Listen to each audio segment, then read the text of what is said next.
Bonjour tout le monde. Alors je vous fais cette petite vidéo pour que vous compreniez un peu mieux le fonctionnement de la tondeuse.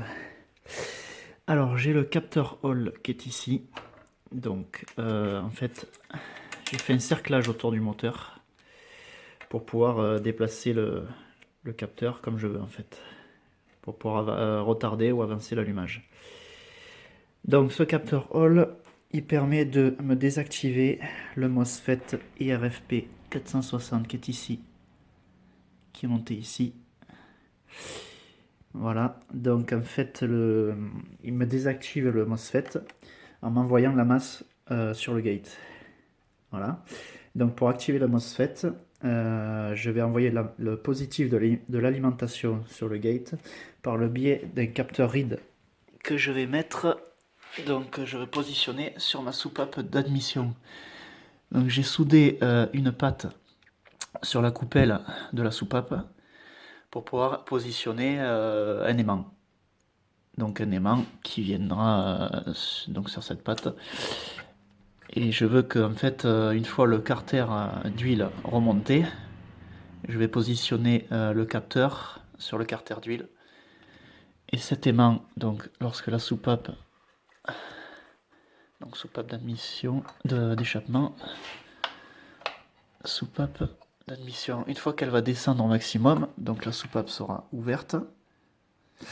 Donc l'aimant va venir coller ce capteur, ce qui va m'envoyer le positif sur le gate et m'activer le MOSFET à ce moment-là. Donc là, j'active le MOSFET. La soupape remonte. Et lorsque l'aimant du volant magnétique va passer devant le capteur Hall, il va me shunter donc la masse qui est ici sur la sortie, qui va me désactiver le MOSFET. Donc comme je disais, en fait, le capteur Hall, il me parasite le MOSFET, le gate du MOSFET. Parce qu'en fait, il me réactive constamment le MOSFET. Alors c'est très léger, mais si je mets pas... Donc j'ai trouvé ça, cette petite combine, j'ai mis une résistance avec une LED sur la sortie du capteur Hall, directement sur le gate. Parce que si je fais pas ça, en fait, bon, actuellement j'ai plus de bobine d'allumage. Je l'ai remplacé par une ampoule pour, en attendant que je reçoive la nouvelle bobine. Donc pour visualiser. En fait, le MOSFET se réactive constamment. Dès que j'active l'interrupteur, en fait, il va se réactiver tout seul. Alors c'est léger, ça va prendre du temps, mais par exemple, au bout de quelques secondes, l'ampoule va s'allumer toute seule, sans que je fasse rien.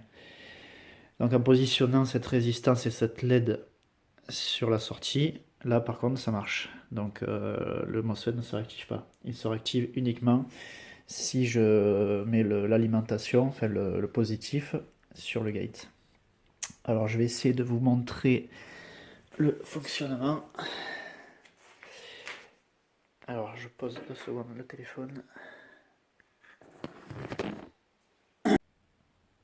À ce moment-là, lorsque la soupape d'admission sera ouverte au maximum, donc le contact actuellement je le fais manuellement, hein.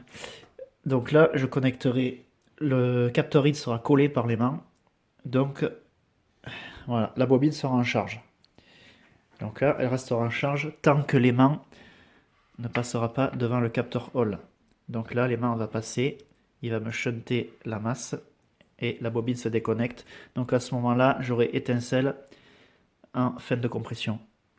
Voilà. Et ce qui se passe, c'est que donc j'ai dit que le volant magnétique fait 2 tours pour les 4 temps, pour un cycle complet moteur. Donc l'aimant passera une seconde fois, mais le MOSFET sera toujours désactivé. Donc cette seconde fois n'aura aucun effet en fait. J'aurai pas d'étincelle en fin d'échappement. Voilà. Donc là, à ce moment-là, soupape d'admission ouverte au maximum. Donc mon capteur read sera collé par l'aimant. Hop, bobine en charge. Et au premier passage, donc, hop, ça me désactive la bobine. Voilà. Donc en réalité, ben, j'ai plus que ce contact à terminer. Donc voilà, j'ai pas beaucoup d'espace. avant que ça fonctionne. J'ai plus que ça à terminer. Voilà.